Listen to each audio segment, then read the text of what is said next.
Football বিশ্বের ৪১ বছর বয়স মানেই ক্যারিয়ারের শেষ প্রান্তে দাঁড়িয়ে থাকা এক মুহূর্ত, যে বয়সে বেশিরভাগ ফুটবলার বুট জোড়া আলমারিতে তুলে রেখে অবসরের দিন গুনেন, কিংবা বড়জোর সৌদি প্রো লিগ অথবা আমেরিকান মেজর লিগ সকারে কিছুটা আয়েশি ফুটবল খেলতে ছোট কোনো ক্লাবে নাম লেখান। সেই বয়সেই ফুটবল বিশ্বকে চমকে দিলেন ব্রাজিলিয়ান কিংবদন্তি থিয়াগো সিলভা। অনেকের ধারণা ছিল এই বয়সে হয়তো তিনি কোচিং ক্যারিয়ারে মনোনিবেশ করবেন, কিন্তু সকল জল্পনা কল্পনার অবসান ঘটিয়ে সিলভা আবারও প্রমাণ করলেন বয়স কেবলই একটি সংখ্যা মাত্র। তিনি পুনরায় ইউরোপের শীর্ষ লিগের ক্লাব পোর্তুতে যোগ দিয়েছেন। থিয়াগো সিলভা ফুটবল ইতিহাসে এমন এক নাম যিনি তার ক্যারিয়ারের প্রতিটি ধাপে সফলতার স্বাক্ষর রেখেছেন। ক্যারিয়ারের দীর্ঘ এই পথে তিনি AC Milan, Paris Saint Germain এবং চেলসির মতো বড় ক্লাবে নিজের আধিপত্য বজায় রেখেছেন। সবশেষ তাকে দেখা গিয়েছিল তার স্বদেশী ক্লাব ফ্লুমিনেন্সে, কিন্তু আবারও ইউরোপের ফুটবল তাকে টেনে নিয়ে এসেছে পুরনো ঠিকানায়। পর্তুগিজ ক্লাব পোর্তুর সাথে সিলভার সম্পর্কটা প্রায় ২০ বছর আগের। ২০০৪-৫ মৌসুমে তিনি এই ক্লাবের হয়ে ২ বছর খেলেছিলেন।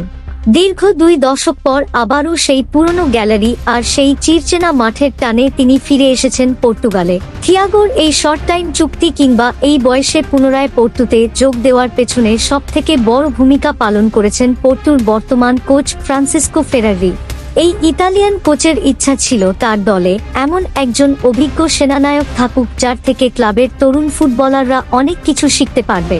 সংবাদ মাধ্যমের খবর অনুযায়ী সিলভাকে দলে ভেড়ানোর জন্য কোচ ফেরারি পোর্তু ম্যানেজমেন্টকে বেশ কয়েকবার জোরালো অনুরোধ করেছিলেন। ফেরারির লক্ষ্য ছিল পোর্তুর রক্ষণভাগ বা সেন্টার লাইনকে আরও মজবুত করা, আর এই কাজের জন্য থিয়াগো সিলভার চেয়ে যোগ্য ব্যক্তি আর কেউ হতে পারত না। কোচ বিশ্বাস করেন সিলভার উপস্থিতি মাঠের ভেতর এবং বাইরে দলের ভারসাম্য রক্ষা করবে। ইতিমধ্যে থিয়াগো সিলভা পর্তুগালে পৌঁছে গেছেন এবং ক্লাবের সাথে তার কার্যক্রম শুরু করে দিয়েছেন। পৌঁছানোর পরপরই তিনি ভক্তদের উদ্দেশ্যে সামাজিক যোগাযোগ মাধ্যমে একটি আবেগঘন বার্তা শেয়ার করেছেন। সেখানে তিনি লিখেছেন, হ্যালো পোর্তু, ২০ বছর পর আমি আবারও পোর্তুতে ফিরেছি এবং আমি এতে অত্যন্ত আনন্দিত। খুব শীঘ্রই ভক্তদের সাথে দেখা হবে। এই চুক্তির মাধ্যমে সিলভার জন্য তার পরিবারের সাথে সময় কাটানো আরও সহজ হবে। তার ২ সন্তান লাগো এবং ইসকো বর্তমানে চেলসি একাডেমিতে ফুটবলের পাঠ নিচ্ছে। পর্তুগাল থেকে ইংল্যান্ডের দূরত্ব কম হওয়ায় সন্তানদের কাছাকাছি থাকা সিলভার জন্য এখন অনেক সহজ হবে। পোর্তুর জন্য সিলভাকে দলে নেওয়াটা ছিল এই মৌসুমের অন্যতম সেরা একটি চাল, কারণ বর্তমানে পর্তুগালের ঘরোয়া লিগে পোর্তু এক দুর্দান্ত ছন্দে রয়েছে। পয়েন্ট টেবিলের শীর্ষে থাকা পোর্তু ১৭টি ম্যাচের মধ্যে ১৬টিতেই জয় পেয়েছে এবং মাত্র একটিতে হার বরণ করেছে। এমন একটি ফর্মে থাকা দলের রক্ষণভাগে সিলভার মতো অভিজ্ঞ ডিফেন্ডারের অন্তর্ভুক্তি তাদের শিরোপা জয়ের পথকে আরও মসৃণ করবে।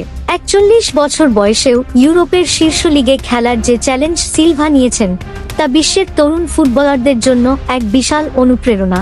তার খেলার স্টাইল, ঠান্ডা মাথায় বল ক্লিয়ার করা এবং রক্ষণভাগ থেকে আক্রমণভাগের সাথে যোগসূত্র স্থাপন করার ক্ষমতা এখনো ফুটবল বোদ্ধাদের প্রশংসা কুড়ায়। পোর্তুর ভক্তরা এখন উন্মুখ হয়ে অপেক্ষা করছেন তাদের পুরনো রাজাকে আবারও মাঠে নীল সাদা জার্সিতে দেখার জন্য।